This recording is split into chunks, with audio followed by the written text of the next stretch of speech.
What's up, party people? Welcome, everybody, to Stoniecast number 77 and Season 3, Episode 10 of Thoughts and Hunches Making Money in Bunches and Sucker Punches. It's your boy Stony back for the 77th time.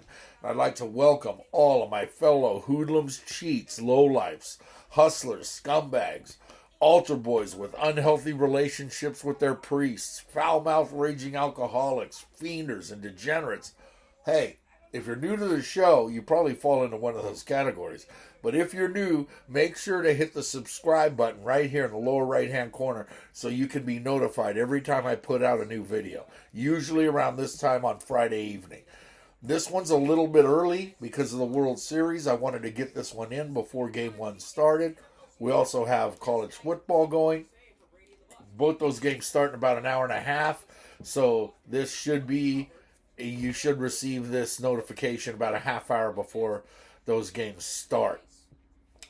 Now, looking back at last week, well, on Saturday we were 3-6 after 9 games in, and things were looking bleak. But then suddenly we got hot and hit 5 straight before Cal got the backdoor push on the degenerate special, leaving us 8-6-1 with hopes high heading into Sunday. All right, that's when disaster struck. Just an absolute bloodbath of an NFL weekend. Left us 4-10 and below the magic number of even breaking even in the NFL this season. And if you take into consideration the fact that we hit the game on Thursday night, we only went 3-10 last Sunday and Monday. Just brutal, right? At least we went 3-1 in MLB picks, right? With only the Yankees on Saturday as my lone loser, right? So here are the brutal numbers so far. Last week, 15 wins, 17 losses, 46.87%. Clearly not good. NCAA football last week, 8-6-1, 92-52-3 on the season. 92 wins, 52 losses, 3 pushes, 63.89%. Kind of holding steady around there, and that's fine because that's what's saving us right now. NFL last week, 4-10, 52 wins, 51 losses, 3 pushes, 50.48%. on the season. Ouch. MLB playoffs last week, 3-1. That leaves us 10-6 at 62.5%. So we've been solid there. So overall, all the numbers, all the picks that I've given you so far, 154 wins, 104 losses, and 6 pushes. That's good for 59.69%. That's still top notch. Great numbers. Anything above 57 is considered great. 57% is considered very good. Anything above that is considered great. Now, those numbers aren't pretty considering the pace I've set since I started doing this. 59% overall in the season is still nice, but it's only about a 4-week stretch in NCAA football that's carrying me as the NFL just continues to be a mess for me. Right, which is the opposite of what it did for us last season. Last season was the other way around. Right? Last night's NFL action was good. The Thursday night action got us off to a good start, and we hit the Ravens over the Bucks. So we're 1-0 again for the 3rd straight week heading into the weekend. Our week begins tonight instead of the usual Saturday noon kickoff because at 8 Eastern tonight, as East Carolina heads to Provo to take on BYU in a matchup of 2 programs heading in complete opposite directions. I was all over BYU early in the season, but after 3 straight losses and 5 straight L's against the number, the only reason they're 3-point shock right now is because of home cooking in Provo. That's it. ECU, on the other hand, is 1-2 straight and 3 out of 4 as our offense has finally taken off. Call me crazy, but I'm going to start the week with an outright money line winner with the ECU Pirates tonight. Moving to tomorrow, yes, I'll come back to baseball. Moving to tomorrow, noon Eastern, 4-3 Notre Dame heads east to Syracuse to take on 2.5-point favorite Orangemen. Yes, I called them the Orangemen. The Irish have won 4 out of 5, but only North Carolina stands out as a decent win. Syracuse had a late lead in Clemson last week, but ultimately dropped their first game of the season. But defense is still the strength of the Cuse right now. Add that to some home cooking at the Dome, and I like Syracuse as a short home favorite. At noon Eastern in the Big Ten, second-ranked Ohio State is a 15.5-point chalk at State College against 13th-ranked Penn State. The Buckeyes are burying everybody, and head coach Ryan Day has had no problems running up the score, which makes this one a little bit tricky. Everyone saw Penn State get crushed by Michigan 2 weeks ago, but nobody noticed that they bounced back with a blowout win over Minnesota last week. I did. That was one of my winners. Now they're at home, and I've already been diagnosed as crazy, so give me the Nittany Lions at home to scare Ohio State, who hasn't been scared yet. Saturdays in the South. Yep. That gives us what? The 3 F's. Family, faith, and football. At noon Eastern on the Plains at Jordan-Hare, 4-3 Arkansas comes in as a 3.5-point favorites against 3-4 Auburn. The Razorbacks dropped 3 straight before cruising past BYU 2 weeks ago. Now with a week off, they face a god-awful Auburn squad that has lost 4 out of 5, and their only win during that time was a gift from shitty-ass Missouri. I can't take Auburn in good conscience. I just can't. I'll take the Hogs here. In Charlottesville at 12:30 Eastern, 2 bad ACC schools meet as Virginia hosts Miami, who somehow is a 2-point favorite. UVA dropped 3 straight before gutting out a tough win over equally inept Georgia Tech last week. Yeah, Virginia isn't very good to say the least, but this is Miami we're talking about. They're no longer a football team. They belong in a bakery selling turnovers after giving it up 8 times last week in the blowout loss to Duke. Yeah, that's right. I said Duke. 8 turnovers. Give me the Cavs here and the points. Home dog. At 3:30 Eastern, a battle of 2 ranked Big 12 schools meet up in Manhattan as 9th-ranked Oklahoma State is a 1.5-point dog versus 22nd-ranked Kansas State. The winner of this one will have a leg up in the battle for a spot in the Big 12 championship game. Okie State rebounded from their lone loss to TCU 2 weeks ago, but knocking off Texas last week, while K-State's loss to TCU last week snapped a 3-game winning streak. Adrian Martinez and Deuce Vaughn running the ball, coupled with the home cooking and in the Little Apple, has me all over the Wildcats here. I like Okie State, but I like K-State more. At 3:30 Eastern in Berkeley, 8th-ranked Oregon looks to stay hot as 17-point road chalk against 3-4 Cal. How Cal has won 3 games is beyond me, though they played Oregon tough in their last 3 matchups with 1 win and 3 covers. Now they're getting 17 at home, but Oregon knows they have to keep their foot on the gas and cannot let down against an inferior opponent if they want to sneak into the college football playoff. The Ducks are coming off their best win of the year last week as their offense was unstoppable against UCLA, who has a pretty good defense. Cal doesn't. Give me the quack attack and lay the lumber. I know the powers that be don't like us to say it, but I don't give a shit. The world's largest outdoor cocktail party takes place in Jacksonville tomorrow at 4:30, as 4-3 Florida takes on top-ranked Georgia. The Gators had won 3 of 4 and were trending upward before inexplicably losing to punk-ass, shitty, fake-ass, punk-ass LSU 2 weeks ago. And their fans, too. LSU had a week off to prepare for the top-ranked Bulldogs, who come in as 22.5-point favorites. In a rivalry game, that's a very big number. And Georgia has a tendency of winning big but not necessarily covering. Forget about last week. That was Vanderbilt. Everyone does that to them. Georgia wins but doesn't cover. Give me the Gators. At 3:30 Eastern in the ACC, 4-3 Louisville tries to make it 3 straight W's and is getting 3.5 points against number 10 Wake Forest. Wake is red hot and their offense is clicking right now behind Sam Hartman. The only loss the Deacs have suffered was last month's overtime setback to Clemson, where Wake still hung 45 on the Tigers. I cannot take Louisville here. I just can't. Wake is the obvious choice, so I'll lay them on the road. At 7 Eastern tomorrow night, the Pac-12 sees 10th-ranked USC traveling to Tucson to take on 3-4 Arizona. The Wildcats have lost 3 out of 4, and haven't proven they can stop anyone on offense. USC has had a week off to stew over their last-second loss to Utah at Rice-Eccles a couple weeks ago. SC still thinks they have a shot at the college football playoff if they run the table, which they won't. But Zona won't offer up any type of resistance here. Lay them on the road with the Trojans. At 7 Eastern in Knoxville, number 3 Tennessee's a 12.5-point favorite over number 19 Kentucky. UK rebounded from a 2-game losing streak to knock off Mississippi State last week, but hasn't faced anyone with near the firepower as they're going to see on Rocky Top. Everyone saw Tennessee knock off Bama 2 weeks ago, and the Vols followed that by hanging 65 on Tennessee Martin last week. UT is the trendy play right now, so this number's a little bit inflated.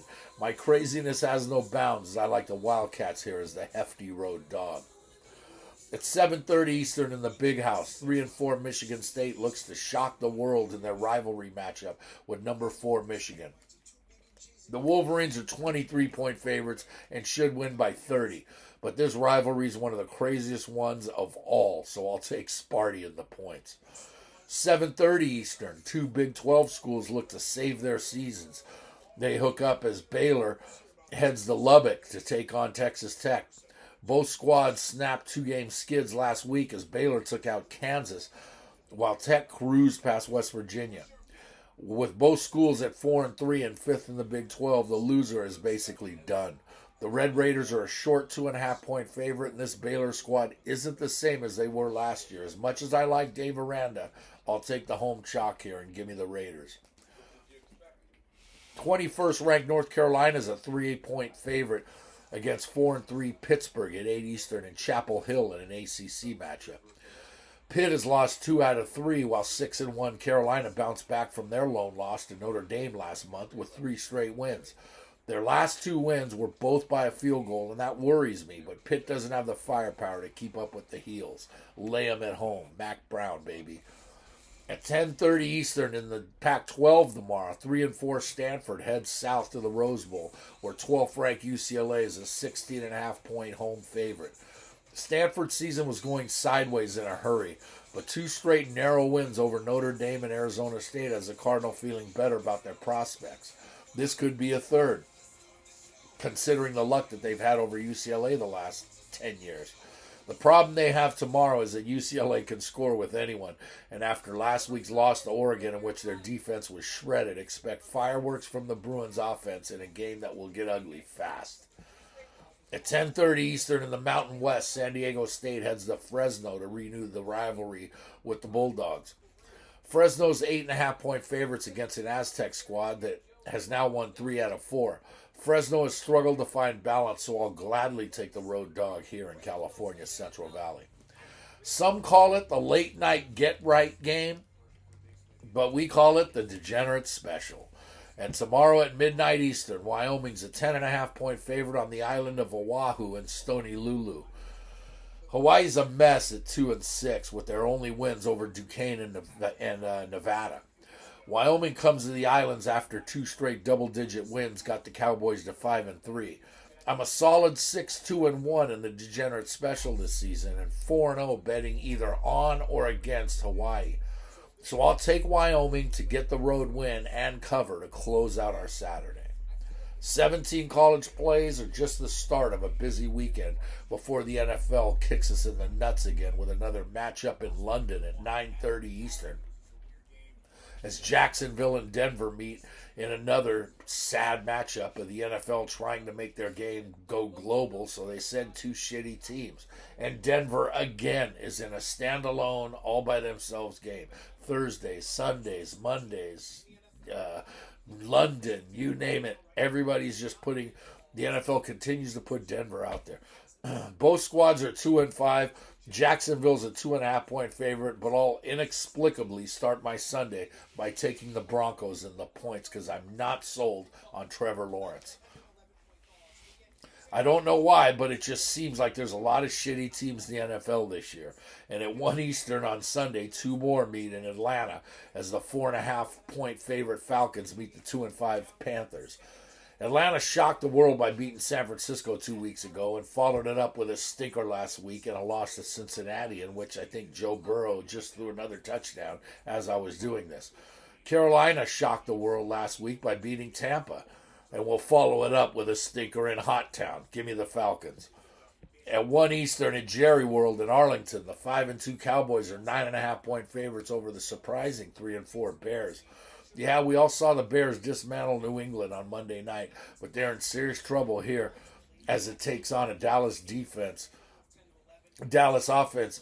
It took them 3 quarters to get used to Dak Prescott being back last week, right? It just took them a while to get going, right, before they got it together, and now they do, right? The Bears will not score into the teens because as good as their defense is, the Cowboys are better, so I'm just laying them.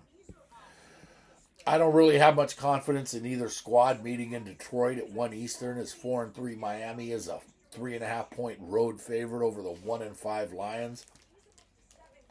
Detroit was my squad early in the season, but now they've dropped 4 straight to the number. Miami will only get better as Tua plays his way back. Fins are the pick. Give me the Lions plus the points at home. Different team at home. At 1 Eastern, 3-4 Arizona continues their Jekyll and Hyde ways as they head to Stoniep's to take on the 5-1 Vikings. Zona snapped a 2-game skid with a win over New Orleans last Thursday, so they're well rested. The Vikings are even more rested as they're coming off a bye and have ripped off 4 straight W's. I love the hook.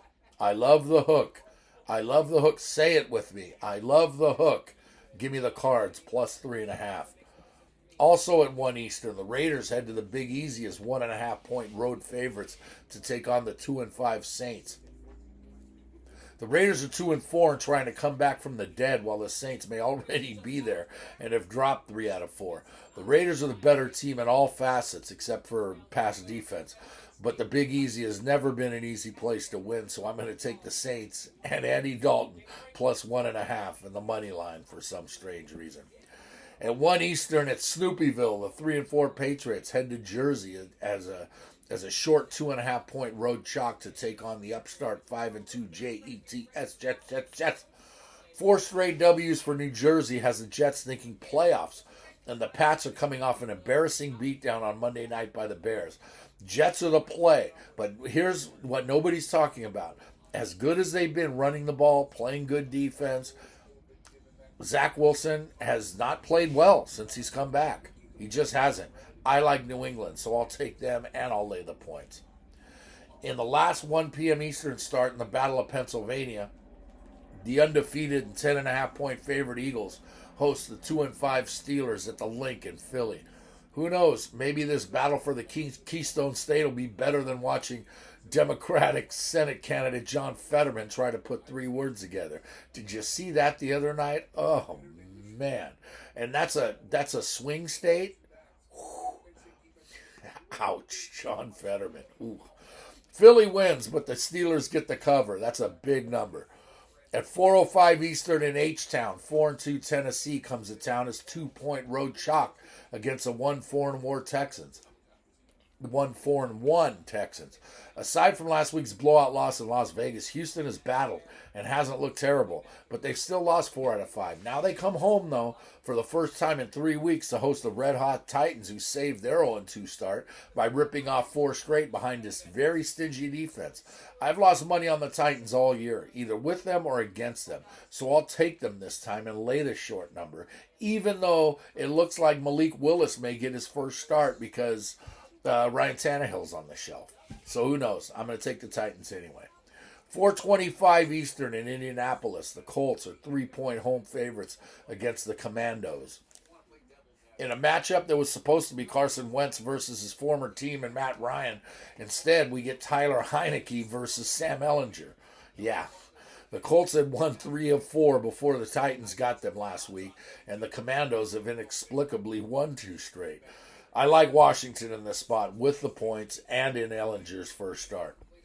4:25 Eastern at SoFi, the Rams and 49ers meet up to try to save their seasons. The 3-3 Rams are coming off a bye and a win over Carolina that snapped the 2-game skid. One of those losses was a blowout in Santa Clara to the Niners, who've now dropped 2 straight since that win over the Rams. 7 straight wins over the Rams in the regular season, a roster that was starting to get healthier until today. Now all of a sudden it's Deebo Samuel's out, and everyone else is just starting to, they're not right. Cornerbacks are banged up. And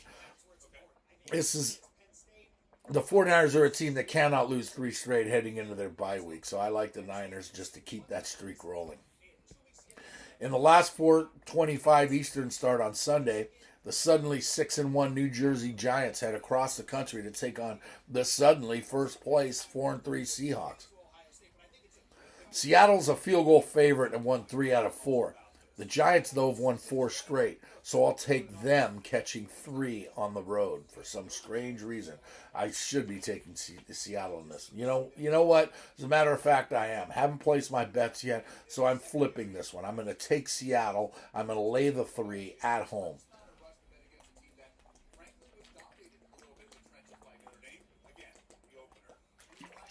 Excuse me, needed that. On Sunday night at 8:20 Eastern, the 3-4 Packers head to Orchard Park to try and stop a 3-game skid against the 5-1 Bills. When has Aaron Rodgers ever been an 11-point dog? I don't care about Rodgers and Brady and how horrible they've been and Brady's divorce. All I know is that the pack has been costing me money all season long. So as convoluted as it sounds, I'm rolling with Bills Mafia and laying the lumber at home in a blowout win that everybody knows is coming, including Aaron Rodgers. Monday night at 8:15 Eastern in the Battle of Ohio, Cincinnati's a 3.5-point road favorite in Cleveland. The 2-5 Browns can't get anything right, though they thought Jacoby Brissett could keep them out of danger until the return of Deshaun Watson. Well, they were wrong. The Bengals have righted the ship and won 4 out of 5 as Joe Burrow is in a groove. Bengals win and cover. Just when you thought we were done, let's not forget that it's late October, and to quote Jack Nicholson as R.P. McMurphy in One Flew Over the Cuckoo's Nest, today, as you may or may not know, doesn't matter, is the opening of the World Series. Love it. Absolutely love it. That's right.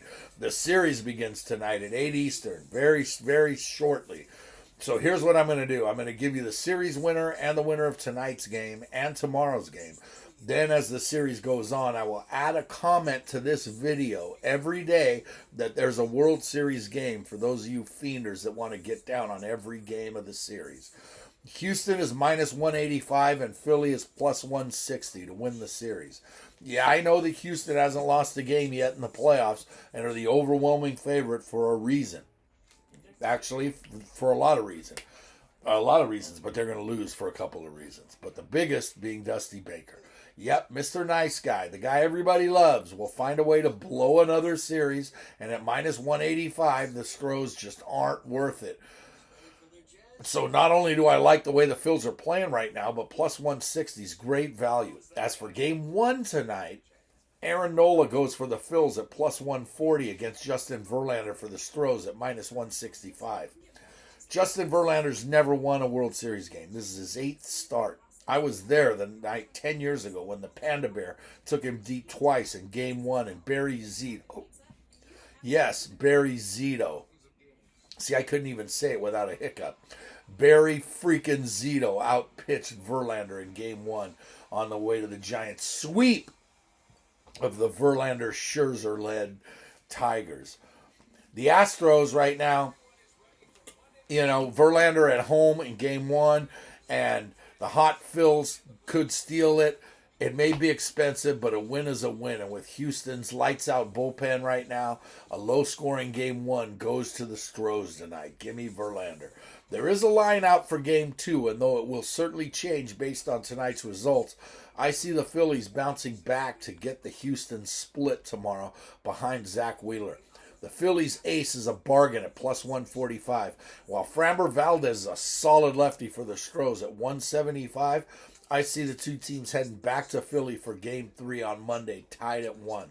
Once again, check back throughout the week, and I'll have picks for every game in the comments section of this video. Monday, Tuesday, Wednesday. Those are all game days for the World Series.